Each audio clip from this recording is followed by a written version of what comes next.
Ni tarehe 14 mwezi wa 10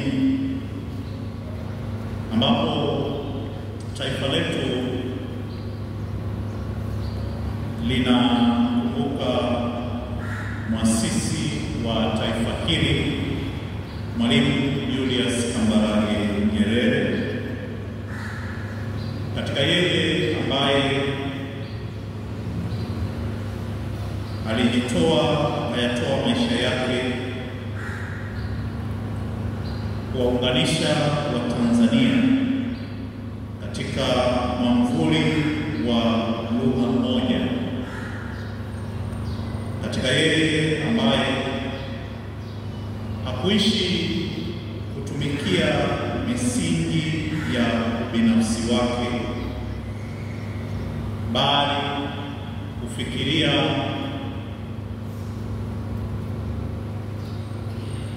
advocate sikurunia pia kama mgodi nini kwa Kiswahili, maslahi ya pamoja. Msifu Yesu Kristo. Mwalimu Nyerere alizaliwa mwaka gani? Bibiana.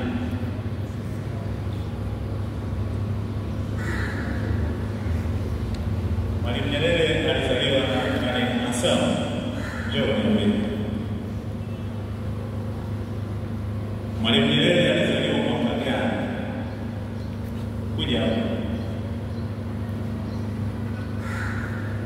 Hii ni elimu ya uraia. Hata kama tumeshasahau si Gen Z. Njoo tunatoa hapo 10 hadi leo.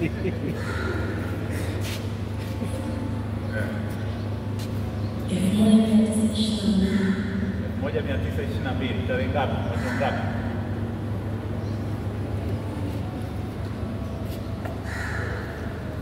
Gen Z.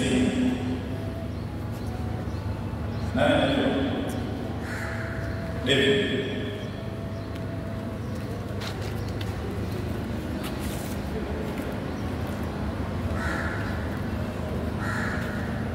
Mpendo alizaliwa tarehe 13 mwezi wa 4. Amepata?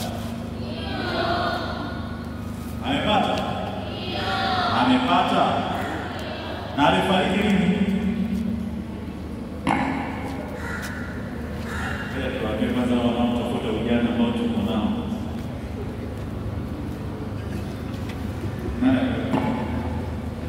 Tarehe 14 Oktoba. 14 Oktoba mwaka gani? Sasa ni dada yake.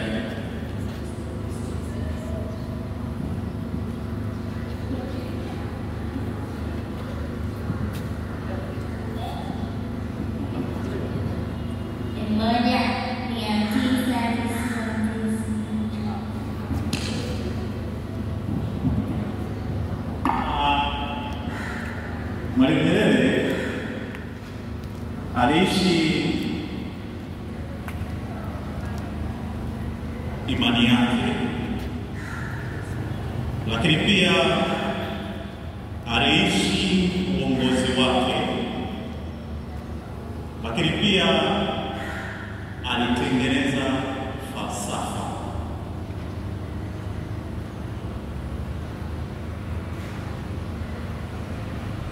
Mwalimu Nyerere ndiye alikuwa waziri mkuu wa kwanza wa Tanganyika wa Tanzania, na baadaye tukapata uhuru mwaka 61. Mwalimu Nyerere akatengeneza kitu kinaitwa Azimio la Arusha. Ilikuwa ni mwaka gani?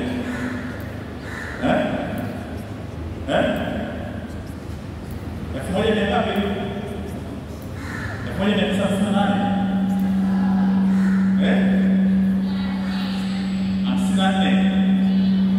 64 au 67 ngapi? 67. Na hakika Azimio la Arusha msingi wake ulikuwa ni nini? Msingi wa Azimio la Arusha ulikuwa ni nini?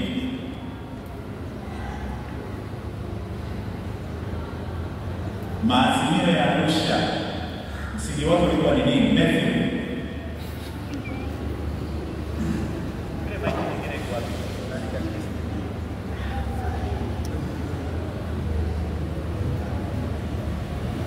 Jamani, tunapiga story tu, yaani usiamini sana kawaida.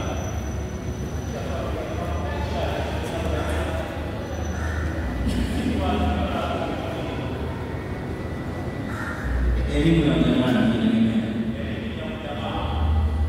Elimu ya ujamaa, na ni Mwalimu Nyerere alikuwa anasisitiza hili. Ujamaa.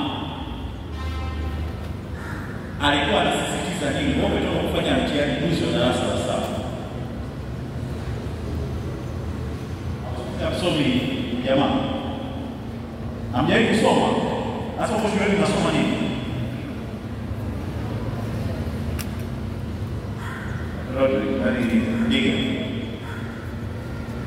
Kuwa na amani.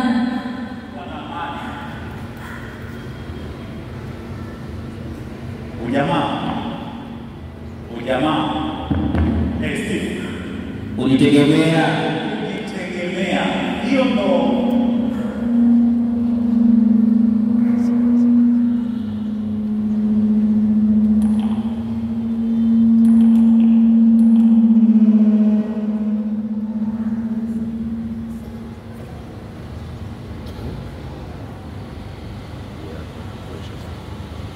kujitegemea.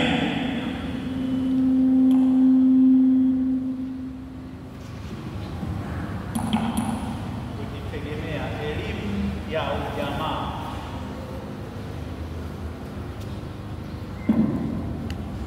Kujitegemea. Na ndo hapa ambapo nataka nitoe kitu kidogo tu kuhusu tafakari ya leo tukiwa mbele ya Yesu wa Ekaristi.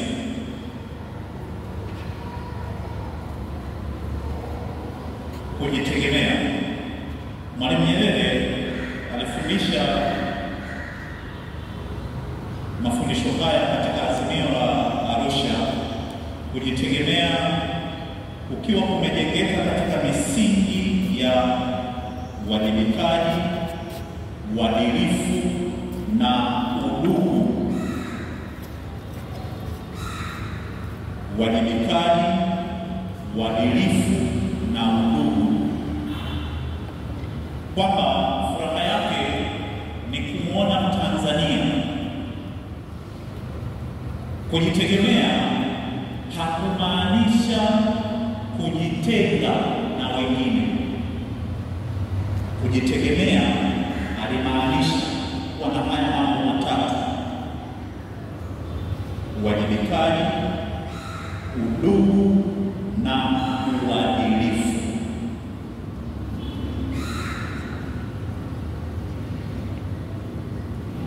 Kujitegemea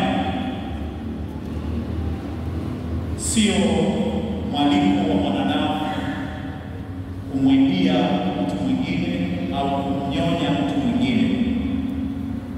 Mwaliko wa kujitegemea ni mwaliko wa kila mtu awe na mizizi ya kufanya kitu kwa ajili ya maisha yake na kwa ajili ya mtu mwingine. Ana kauli yake moja anasema, mgeni siku ya kwanza, siku ya pili nipe nini? Jembe akalime.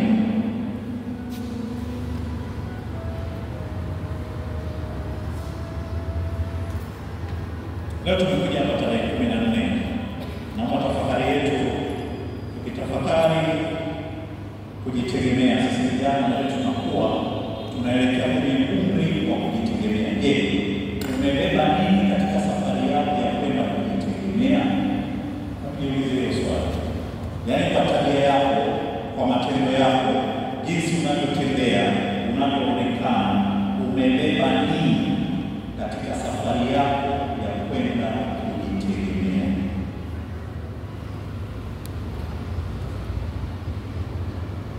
Esther, nisaidie kusoma waraka wa Mtume Paulo kwa Wafilipi sura ya 2 mstari wa 3 hadi 4. hapo kiini cha tafakari yetu. Wafilipi, wakati tumekuja na maneno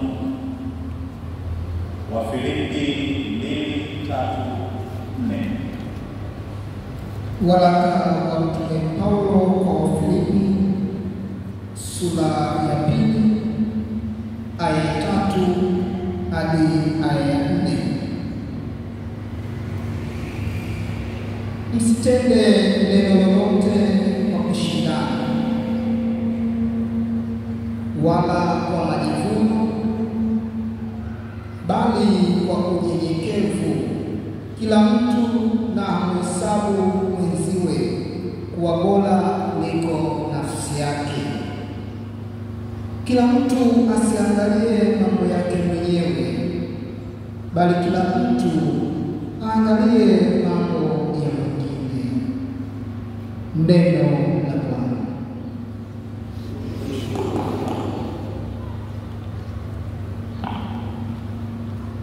Nakupa hili katika safari yako ya kwenda kujitegemea, ishi waraka huu. Waraka wa Mtume Paulo kwa Wafilipi sura ya 2 mstari wa 3 hadi wa 4. Dunia katika kufundisha nini maana ya kujitegemea, dunia linahusisha mwanadamu katika kufundisha nini maana ya kutegemea, kinyume na alichokufundisha Mwalimu Nyerere katika Azimio la Arusha.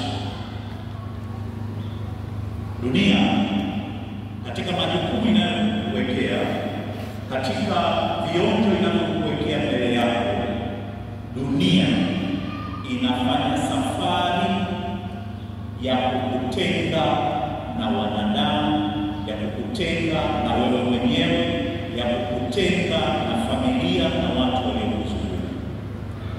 Mwisho wa siku, katika kujitegemea kwako kama kijana, wengi tunakosa usalama, wengi tunapoteza uthamani katika ujana wetu. Unajua, ukifikiria mtu ambaye yuko peke yake anaonekana labda anaweza kuwa na furaha, ana vitu vingi. Labda kwa mfano ulikuwa na shilingi 1,000. Hiyo shilingi 1,000 inaonekana ni nyingi ukiila peke yako. Ni kweli, utakula miogo, utakula kachori, utakula sambusa. Akiongezeka mtu wa pili, kama ulikuwa unatakiwa ule miogo 10, utakula miogo 5 utampatia mwingine. Akiongezeka mtu wa 3, utakula vipande 3. Akiongezeka mtu wa 4, utakula kipande 1, mpaka wanafika 10, umekula robo. Mwanadamu ambaye analelewa na dunia katika kujitegemea, katika kujifikiria yeye, mwanadamu wa sasa hivi anawekeza katika kuwa na kitu na kuwakosa watu. Mwanadamu wa sasa hivi anayefundishwa falsafa ya kujitegemea anafarijiwa katika kuwa na vitu na kuwa maskini wa watu. Wewe kama kijana, usiingie kwenye mtego huo. Umepewa vitu, vitumie vitu vikupatie watu. Ukijikuta unajitegemea, una vitu na hauna watu, safari ya umaskini inaanza. Mwalimu Nyerere katika moja ya maandiko yake katika Azimio la Arusha anasema tunaweza kuwa na matajiri, watu wenye uwezo, kama una uwezo wa kununua sukari kilo 10 ukaweka ndani mwako, lakini kuna mtu mwingine uwezo wake ni kununua robo sukari.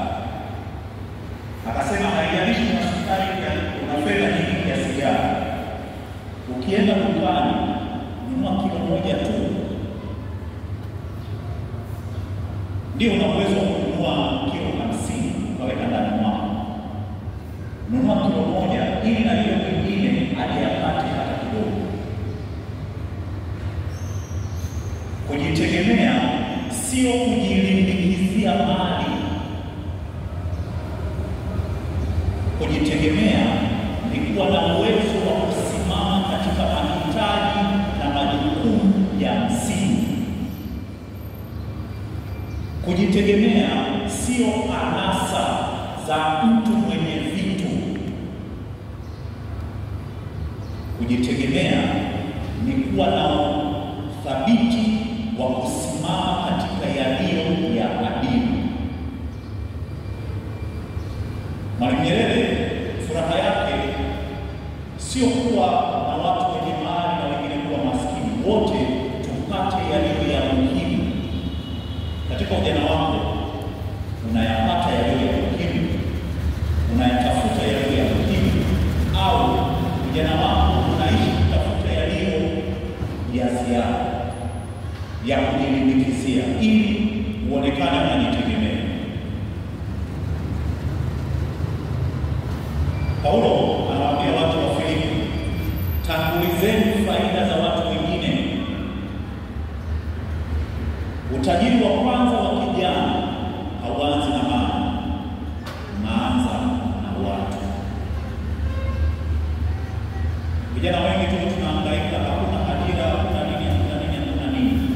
La msingi la kujiuliza, nina uadilifu, nina uwajibikaji, nina utu? Kwa sababu haya matatu ndiyo yanakupatia watu. Ukishakuwa na watu utapata mafanikio.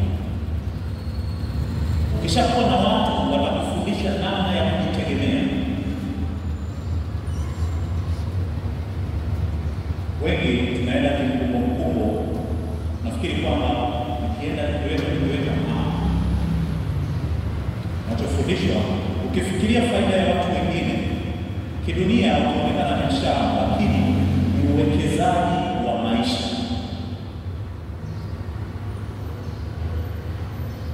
Unaishije na vijana wenzio? Unaishije na watu waliokuzunguka?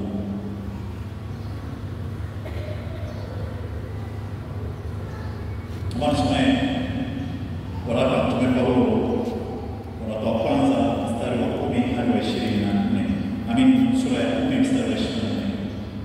Waraka wa Mtume Paulo wa kwanza wa Korinto wa kwanza 10:24.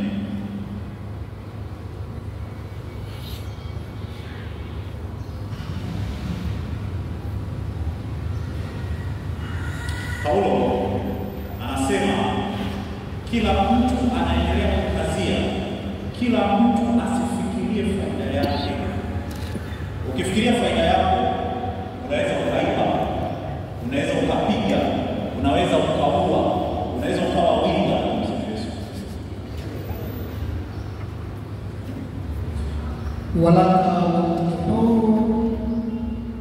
Waraka wa kwanza wa Mtume Paulo kwa Wakorinto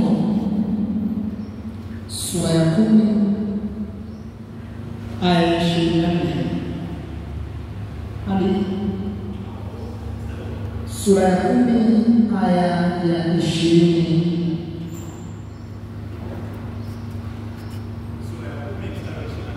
Sura ya 10 mstari wa 24. Mtu asitafute faida yake mwenyewe, bali ya mwenzake. Neno la Bwana. Kujitegemea ni kuwa na uwezo wa kujenga ulinzi nje yako. Unapoelekea ujana au ukiwa katika ujana, ni nani anayelinda ujana wako? Ukiishi kuwatumia watu waliokuzunguka unapoteza ulinzi.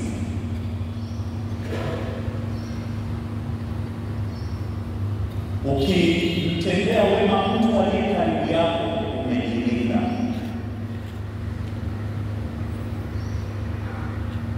Ukimdhulumu mtu aliye karibu yako, umedhoofisha usalama wako.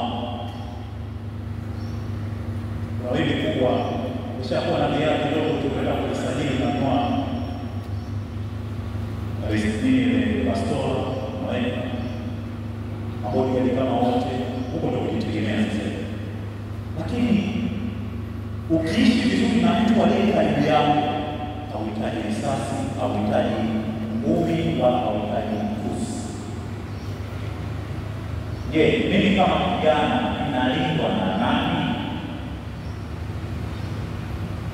Huyu mtu aliye karibu yako, ukifikiria faida yake, ipo siku wanasema wema hauozi sile.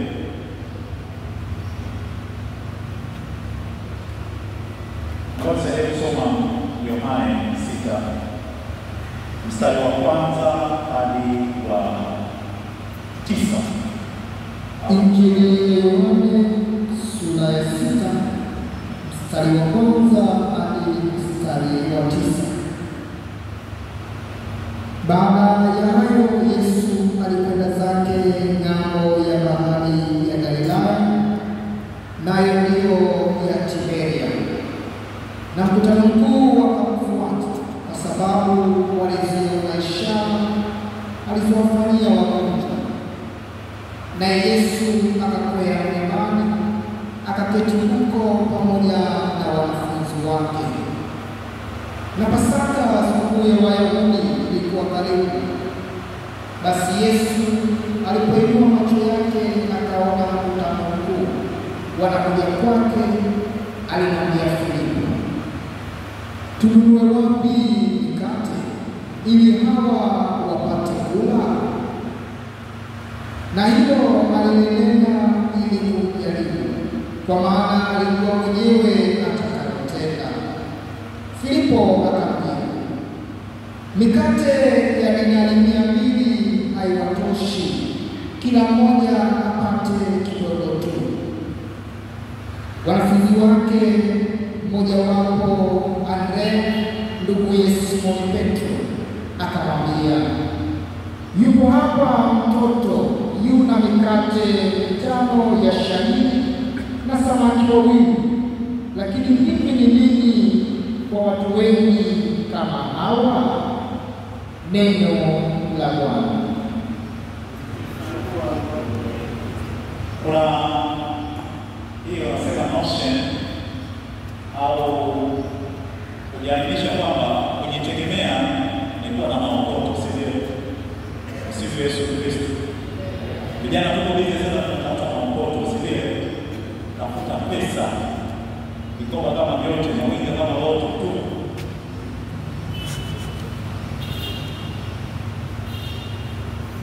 Fedha ni kitu kimoja kizuri sana na ni kitu muhimu, lakini hakiongei kwamba ni cha lazima. Nataka nikitegemee, ukianza tu kulipwa wanasema kwamba utumie, unaanza kusema kwamba ukifikisha miaka 20 bado unakaa kweli unasubiri nini? Vijana wengi tunaendelea kuwa maskini kwa sababu ukishaanza kupata uhuru wa kifedha, ukishaanza kupata uhuru wa kifedha,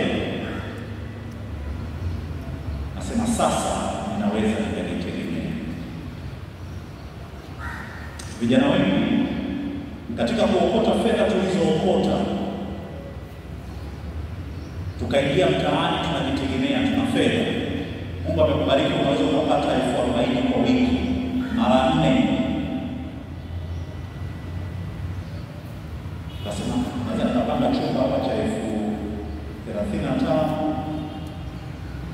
nikalipa miezi 3 nyingine nikaendelea kuangaika na kazi na maisha yanaenda. Wengi vijana katika uhuru wa kifedha tumepoteza maana halisi ya kujitegemea. Wengi tunategemezwa au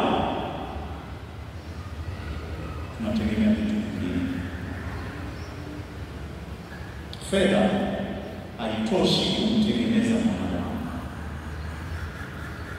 Filipo anauliza swali, dinari 200 ni nini kwa watu wengi kama hawa? Kuna wakati fedha hazitajibu majibu ya msingi katika maisha yao. Wafuata wanaweza kuwa na hela na kila kitu, lakini kuna wakati fedha inanyamaza. Anabaki mwanadamu na Mungu wake. Anaulizwa, kuna mtoto mmoja hapa mdogo ana mikate miwili na samaki. Kuna wakati katika falsafa ya kujitegemea utakumbushwa yaliyo ya msingi, utayaona hayana maana, kwa sababu una fedha, umeshaanza kuokota. Umepata $100,000 unalipwa, mzazi wako anakwambia kuwa mwadilifu, kuwa mwajibikaji, uwe na utu, kwa sababu una fedha au usikilizi. Umeshaanza kulipwa kama mshahara.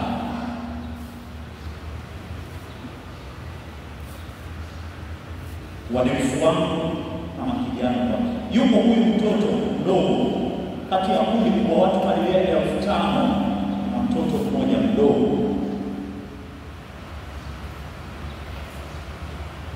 Wajiulize, kuna wakubwa, kuna wazee, wake kwa waume, lakini kuna katoto kadogo tu ndio kabaki na hao samaki wawili na mikate mitano. Tafakari yako ni nini? Wengi katika falsafa ya kujitegemea tunafikiri kujitegemea kuko juu sana na kusahau maana ya kuwa mzizi. Unafikiri kujitegemea ukiamka asubuhi unapiga boda, umetumekea vizuri, pochi kubwa mfukoni, sijui wapi simu kubwa kuna huko tayari na kuingia ndani.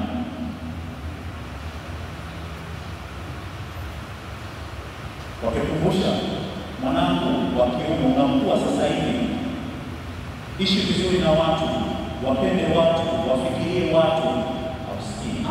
Mimi na fedha, naamka na fedha. Huyu mtoto mdogo anatufundisha katika kuishi kwetu. Anawafikiria watu wengine. Imagine kama tukitafuta nini maana ya kujitegemea, huyu mtoto mwenye samaki wawili na mikate mitano kati ya kundi la watu 5,000, yeye ndiye anayejitegemea. Mtu anayejitegemea ni mtu mwenye maadili, sio mtu mwenye fedha. Mtu anayejitegemea ni mtu mwenye Mungu.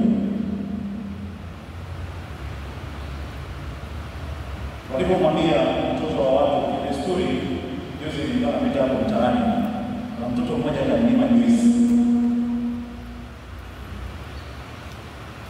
Naomba juisi.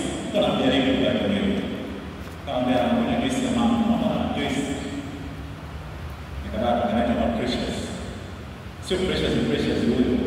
Yake acha kulea kwa nini?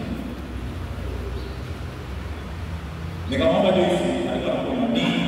Ni asili ya watoto wanatafuta kaidi fulani kale kule umimi. Tunaongea kuhusu binafsi, umimi unarudi. Tunaanza nao kutoka tunazaliwa. Nikamwomba juisi.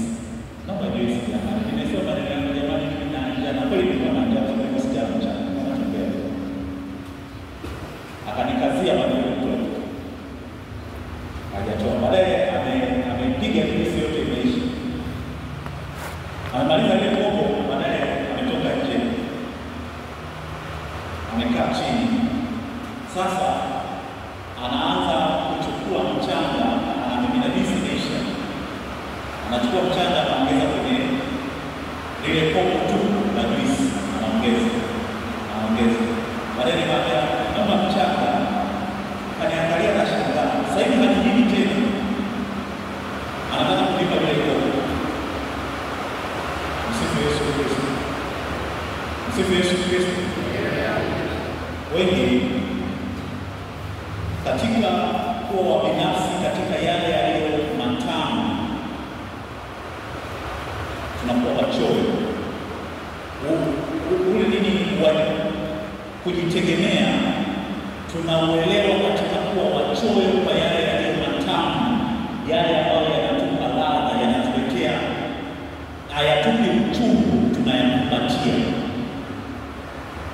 Siku hayo matamu yakikuishia, ukabaki na machungu yako, utataka kushirikishe kila mtu, hautatuletea habari kwamba nanitegemea.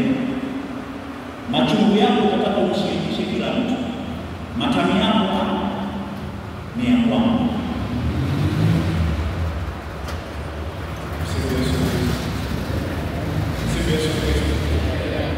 Mfano wa mtoto ni mfano wetu. Kwa mfano,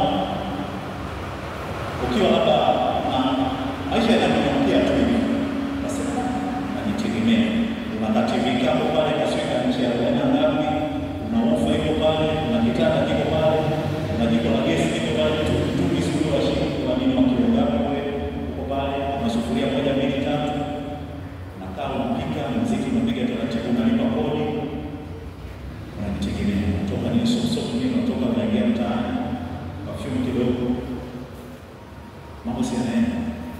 Siku ikiparaganyika, unakuwa mwepesi na jambo langu sio mfano. Lakini lini ulishaikulichukua jema lako ukalibeba kama lilivyo, kabla ya kuomba ukawashirikisha watu wengine? Yaani umetoka kabisa, umeamka asubuhi, kweli Mungu amenijalia kazi, natoka nasema bana, wiki hii labda nimepata bonus kazini. Ukatoka ukafika, unakuta jamaa mmoja pale anapiga debe, kama mimi nimepambana sana, sasa nimepata hiki kitu, sasa na wewe shika hiki hapa, at least ukalipia kodi.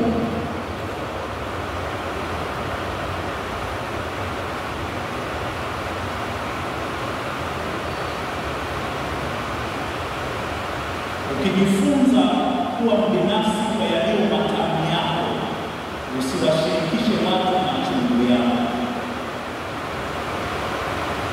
Kijana anayejitegemea ni kijana ambaye ameweka uhalisia wa maisha yake, anawashirikisha watu wengine uhalisia wa maisha yake.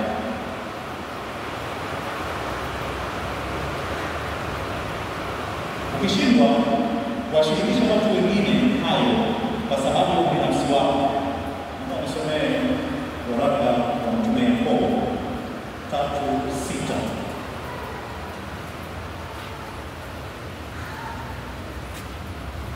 Yakobo anatuambia nini? Yakobo huyu alikuwa ni ndugu yake na Yesu, binamu yake, damu.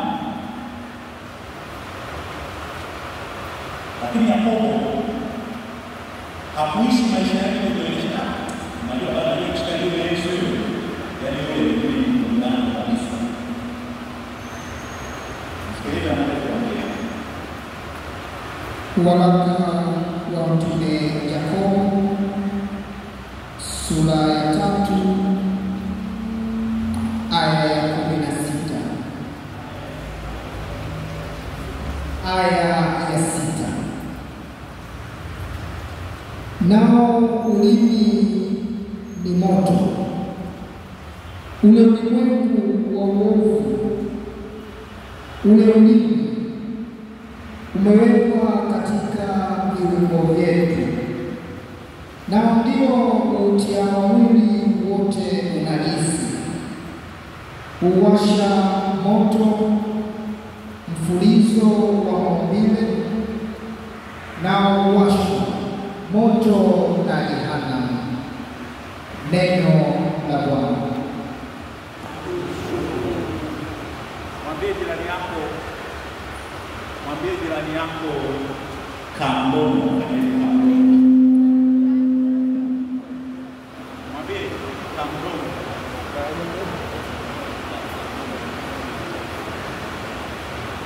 Yaani kamwambie kabisa yule kaka anaitwa nani, anasema kambono. Kambono. Kambono.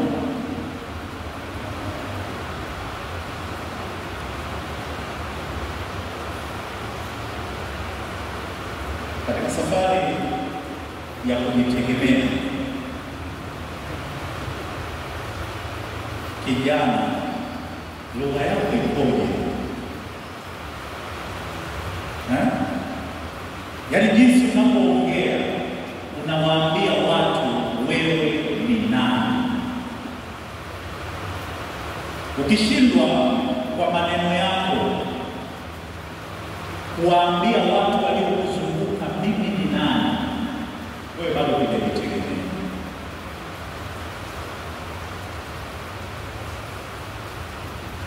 Lugha zetu zikoje? Kama somo mwingine ni feli Kiswahili. Kiswahili sio kukielewa kabisa. Feli. Lakini huo kwenye feli huo kuna vitu tunafundisha. Kuna sijui, kuna muktadha, sijui kuna istilahi, sijui kuna nini, kuna mchakato mwingi. Kama unapoongea, angalia ninaongea na nani, wapi, kwa nini, kwa lengo gani, ili iweje. Yaani haiwezekani ukikutana na kijana mzima ni vipi? Unakutana na mzee mchetu wao, mzee mchetu ni aje?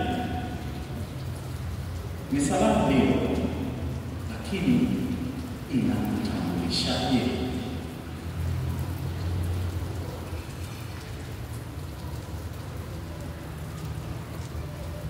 Vijana wengi tumekuwa matajiri wa lugha zisizokuwa na staha. Lugha sio tu maneno. Msifu Yesu Kristo. Kuna mwanafalsafa mmoja anaitwa Ludwig Wittgenstein. Ni mwanafalsafa ambaye ameandika kuhusu lugha.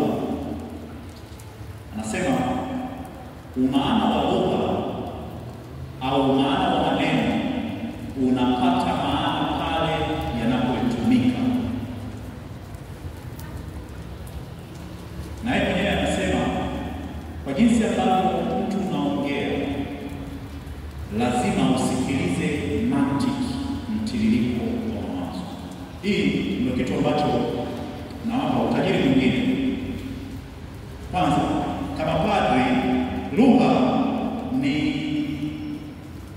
ni sauti ya roho. Yaani kabla neno halijatoka kusema mama, nyuma ya hili neno mama, mpaka unapata uwezo wa kutamka mama, ni nguvu za kiroho.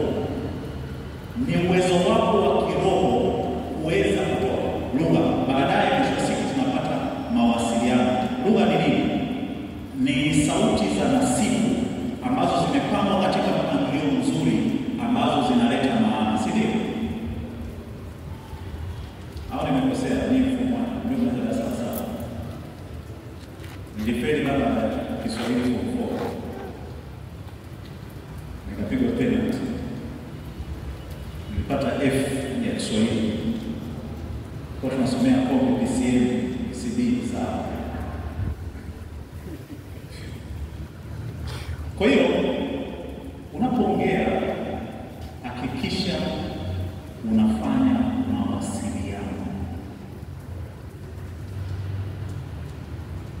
mawasiliano. Unafika umeenda kwenye interview, jinsi unavyoongea, mtu akikusikiliza toka mwanzo anaona mawazo yanakaa kweli, panga mantiki. Maana ya kujitegemea ni kuwa na mtiririko wa mawazo. Ninatoka hapa, nitaenda pale, nikishindwa hili, nitafanya hili, nikifanikiwa hili, nitaliongeza hapa.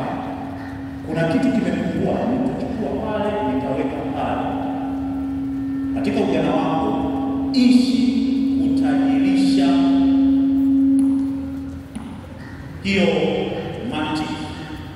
Kuna somo moja kwenye hesabu inaitwa logic. Hatusomi logic tu kwa sababu tunasoma, kutengeneza utaratibu. Mtu anayejitegemea ni mtu mwenye utaratibu. Una utaratibu gani katika maisha yako?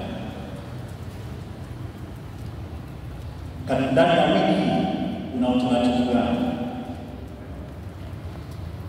Alikuja hapa mwanamuziki Stereo akawa anaongea na watumishi, akamwambia mimi maishani mwangu nina vitu vitatu: kazi, familia, kanisa. Kazi, familia, kanisa, vitu vitatu. Ni msanii, kama msanii anafanya dharau, lakini ana utaratibu. Kazi, hajataja muziki, kazi, familia, kanisa.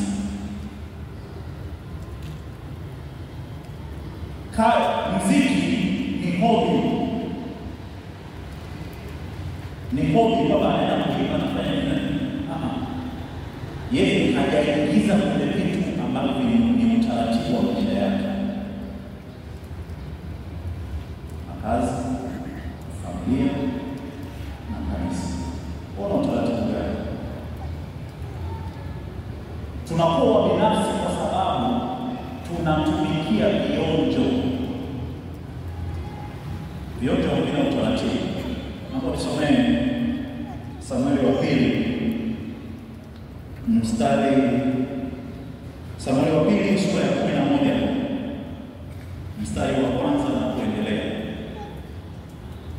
Namalizia. Wafuatilia vinambia changamoto ni kwamba nikianza kuongea na kielele. Wafuatilia vinambia tumeenda kidogo na malizia. Samueli wa pili 11 mstari wa kwanza kuendelea. Naomba tusikilize. Mtu ambaye mazingira ambamo tukikosa utaratibu tunakuwa wepesi kuvutika kwenye vionjo ambavyo vimetuzunguka.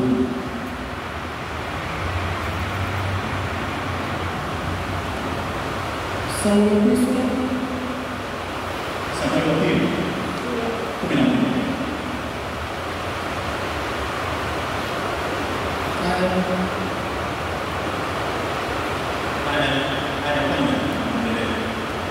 Samueli wa pili sura ya 11 aya kwanza na kuendelea.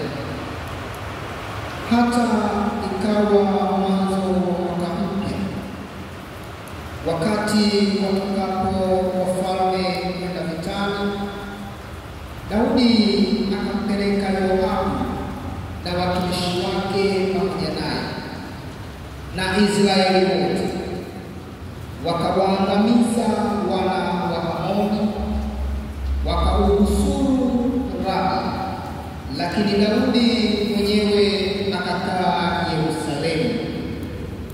Ikawa wakati wa jioni, Daudi akaondoka kitandani, akatembea juu ya dari ya nyumba ya mfalme, na alipokuwa juu ya dari aliona mwanamke anaoga. Hapo kwanza sifu Yesu Kristo. Ni habari ya Daudi kwa ni mfalme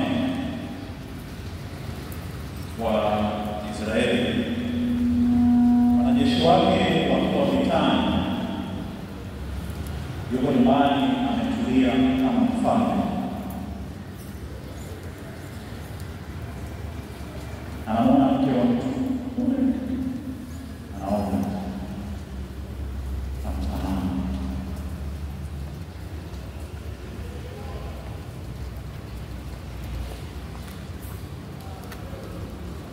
moja kati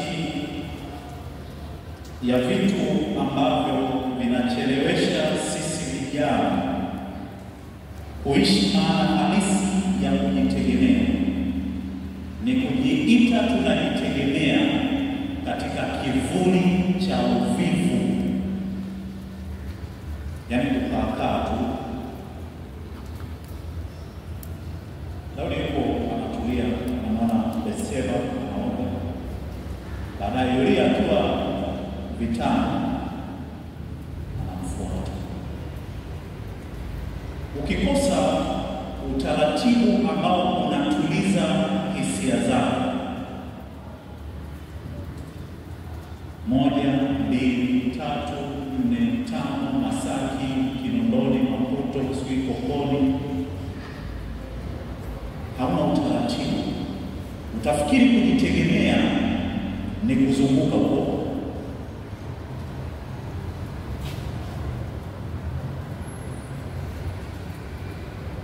Hapa nataka niwakumbushe kitu kinaitwa ubinafsi wa hisia. Yaani ukijiona kama wewe ndo peke yako umepewa hisia dunia hii, utaimaliza Tanzania.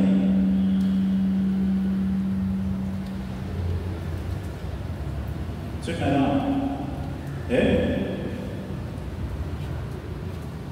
yaani ukijizamisha katika ubinafsi wa hisia. Daudi alifanya makosa mengi. Aliwaua watu wengi, lakini ilihitaji Daudi amuue Uria peke yake kwa tendo la kumchukua mke wake. Mungu akamshukia Daudi. Katika kutamani kwako utaangamiza sana. Katika kutamani kwako utawadharau sana watu. Katika kutamani kwako utawanyang'anya watu vitu vyao, lakini unaleta laana katika maisha yao. Mungu anamwambia Daudi, wewe nimekupa yote haya, nenda kumchukua mke wake. Daudi ameshaua wengi. Sio kila sehemu pa kugusa, usiguse. Unaelewa? Yaani kigezo cha kuwa winga, usiwe winga mpaka kwenye familia za watu.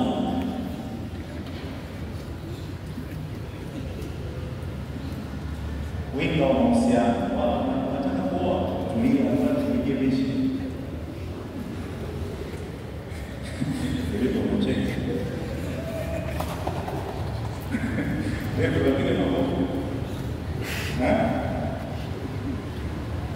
Ni kweli ni vijana, lakini tunahitaji busara, tunahitaji utaratibu. Naomba nisomee Yakobo 3:16. Alafu tunamalizia na Mathayo 19:16 mpaka 22. Yakobo sura ya 3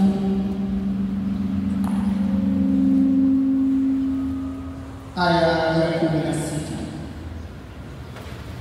Maana hapo palipo wivu na ugomvi, ndipo palipo machafuko na kila tendo baya.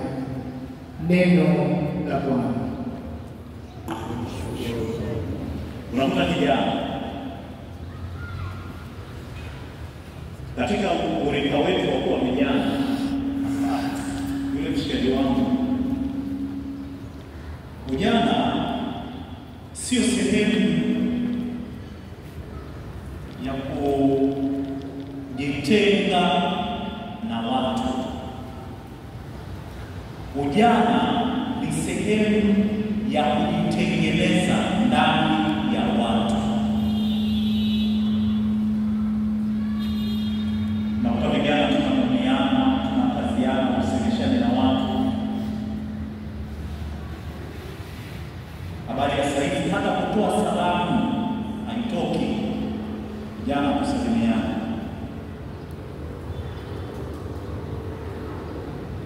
Vijana mambo yetu jamani, tubakini kanisani vijana.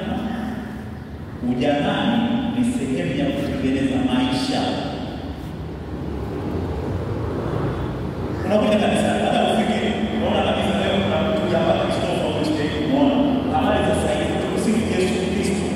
Ipo siku anaenda bandarini kuna amepata mchongo na kuoa, unisalia kwa mchongo ya kesho kupata maisha. Unakuja kanisani umeona muongei na watu, wewe ni nani?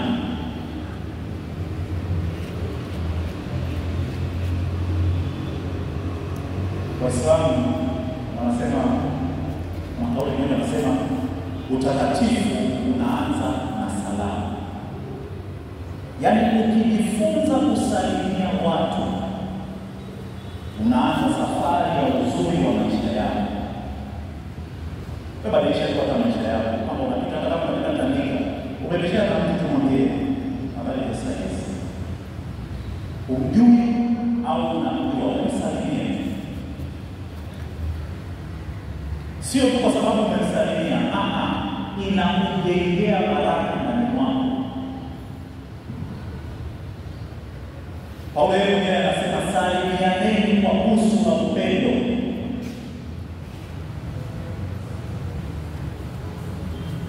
Umetoka nyumbani kwenu, umefunga ndoa. Sasa Jose anasema Bwana awe nanyi na nyumba na kupeleleze.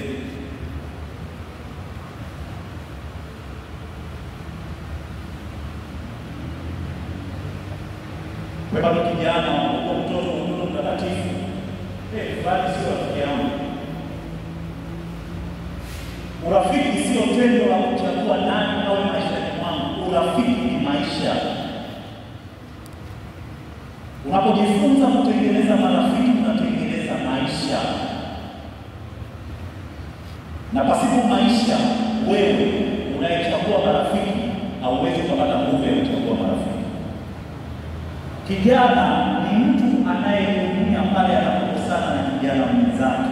Yakobo anatuambia kati yetu kuna maovu, kuna maumivu.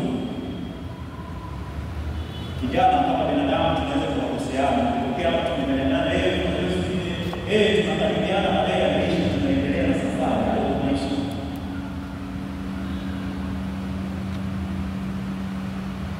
Samehe upesi, kama nenda kusamehe upesi katika upendo wako.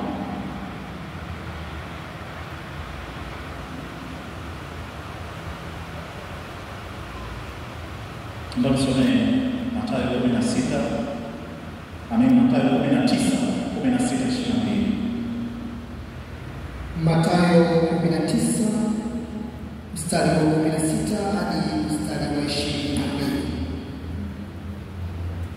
Na tazama, mtu mmoja akamwendea akamwambia, Mwalimu, nitende jambo gani jema ili nipate uzima wa milele? Mwalimu, tuko mbele ya Yesu wa Ekaristi. Mwalimu mwema, nitende jambo gani ili niurithi uzima wa milele? Kijana ni mtu anayeuliza maswali ya msingi.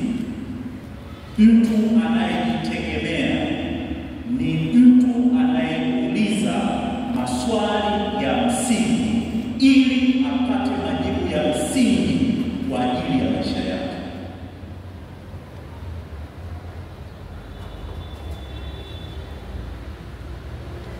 Unajiuliza maswali ya msingi katika maisha yako.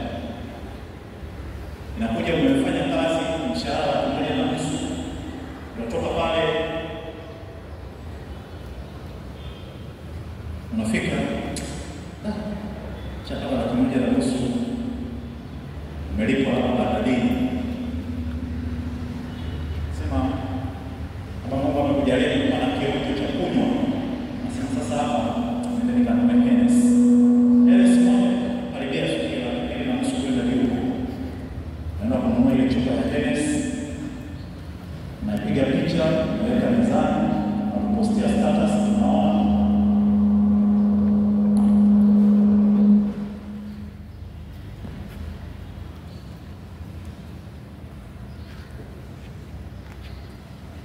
Ukishindwa kuuliza maswali ya msingi,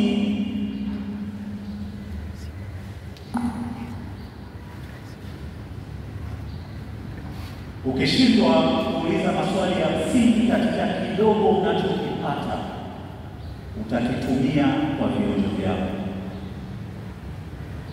Msifu Yesu Kristo.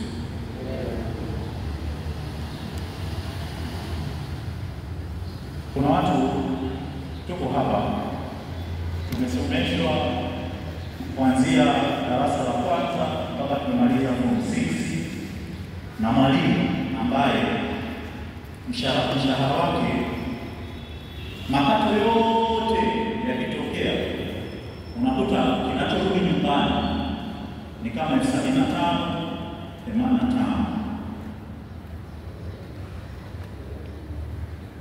Lakini vijana wa leo wengi tunakuwa maskini, tuna njia nyingi za kupata fedha ndogo ndogo kwa wakati mwingi, lakini tunazitumia katika mambo ambayo hayana utaratibu.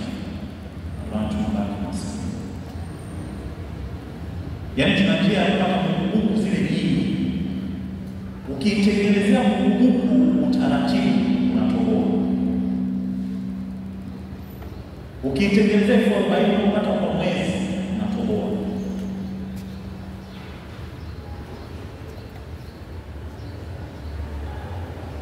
Baada ya kupata hicho kidogo unajiuliza maswali gani? Wewe unaniuliza, kuna mwanafalsafa mmoja anasema, anaitwa Karl Marx. Ukiona hiyo ni principle ya uchumi. Principle ya nini? Uchumi. Ukiona matumizi yako yanazidi kipato chako, pole. Hiyo sio injili. Ni maisha ya kawaida kabisa, uchumi. Unakuta vijana tu wote tunawinga huko mtaani. Anawinga, kusanya hela. Yaani kakusanya amegunduliza. Baada ya kugunduliza, maana kugunduliza, dogo unajua maana kugunduliza. Haba na haba. Unakuta huyo kijana hapo umefika umenunua kiatu kimoja hatari sana, umenunua kiatu labda cha shilingi 150. Lakini hiyo 150 umegunduliza miezi 6.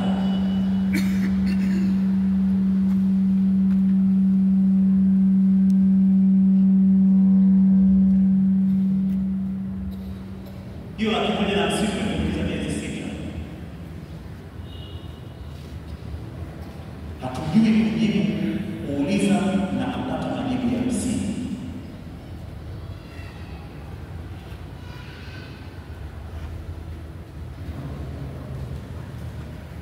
Nimeamua kuenshizi kwa sababu ziko mtaani, sasa hivi ndio ziko halali ya mjini, nionekane kama fulani. Wengi tunaishi kuuliza maswali, lini nitafanana kama Father Joseph? Unaona Father Joseph amenunua kiatu, lakini huyo anawezeshwa na watu wa mtoni na watu wengi.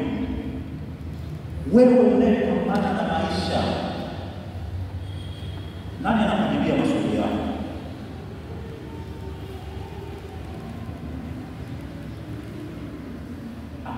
Watu wengine wanaona kuna vitu wanapiga picha vikombe vikubwa. Aujibu maswali ya msingi, unajifananisha na maisha ya watu wengine ambao tayari wameshapata majibu ya maisha yao. Huyu kijana anauliza swali la msingi, mwalimu mwema, nifanye nini? Vijana wengi tunakuwa maskini kwa sababu tunayakimbia maswali ya msingi. Endelea.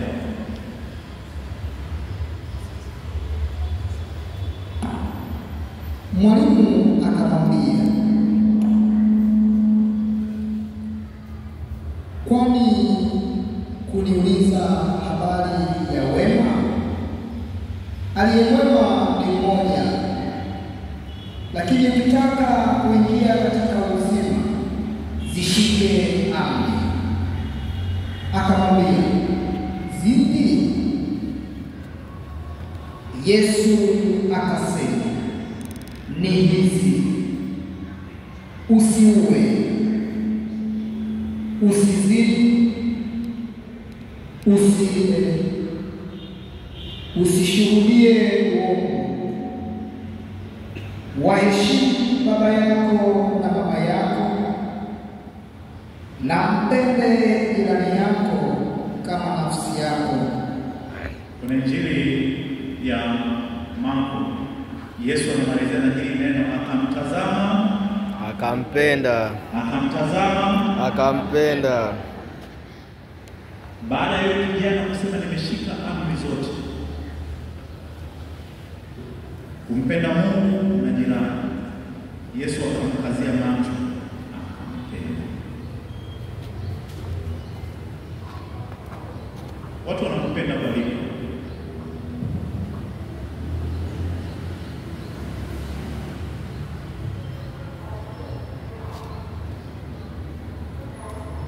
Niambia vijana ni solo katika na ugeni, wafundishe watu wanaokuzunguka kupenda utambulisho wako, sio muonekano wako. Na ni Mungu ndiye anayetutambulisha kwa watu, sio muonekano wetu.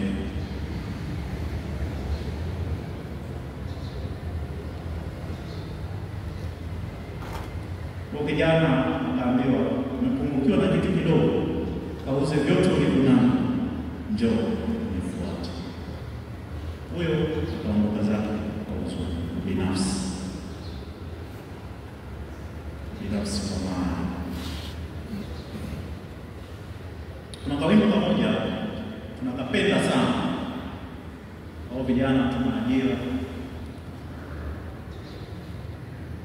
hatutoi sadaka. Mimi wanamwambia mimi achilia mbali kuwa padri. Yaani hata kama ningekuwa nimekaa sehemu fulani hivi na mke wangu na watoto wangu, yaani ndani mwangu nasikia kwamba ningekuwa muumini mzuri. Hiyo ninajua. Na naelewa nini maana ya sadaka. Wimbo wa kujiimbia katika ujana wako, sina kazi sitoi sadaka, ni moja kati ya anguko la ubinafsi wa kiroho ambao unatuchimbia kaburi vijana wengi, kaburi la kutokufanikiwa. Yaani usisogeze huu wimbo maishani mwako. Niko hapa naye, mtazama huyu amejitoa nafsi yake, amekubali awe maskini ili atutajirishe. Kuufikia huu maskini ni lazima tujifunze kurudi chini, kusahau utajiri wetu, tukutane naye katika umaskini wake, tukawe matajiri pamoja naye. Tukimwelekea na utajiri wetu, hatutakutana naye katika umaskini wake. Aliamua kushuka katika umaskini wake, atufanye matajiri. Kumfikia kule inahitaji sadaka.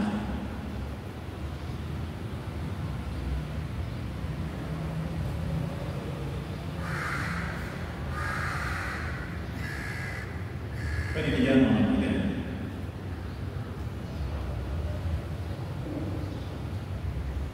Napotoa sadaka, unatoa sadaka ukiwa na lengo gani?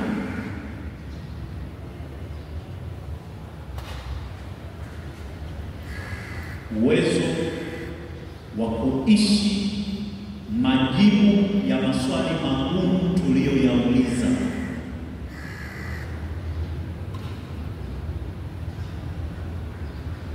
Mwisho wa siku sonona, mwisho wa siku sijui nimepata stroke. Tunauliza maswali magumu, tunaweza tukapewa majibu, lakini sio wepesi kuwajibikia majibu magumu. Baadaye tunarudi katika ubinafsi. Tunatakia amani, na zaidi ya yote ni wape mwalimu wa kupenda kuabudu Ekaristi Takatifu. Yaani zaidi ya kuwa padri, unajua kwa unasoma falsafa, kama una imani tu yaliyojua unakana Mungu. Lakini hapa, yaani wewe kitu yako kabisa, chagua muda wa special, kwa sababu safari ya ujana wetu ni ndefu mno tukimkosa huyu.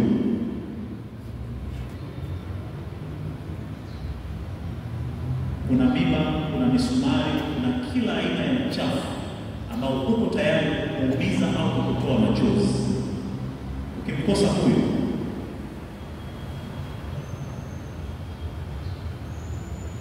unaweza kukutana na wewe siku moja hapa tunatoleana macho, umegeuka kuwa gari moshi, shisha, uliza kama zote.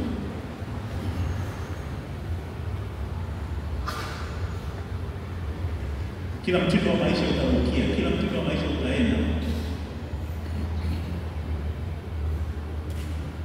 Msifu Yesu Kristo. Mungu awabariki, mnisamehe.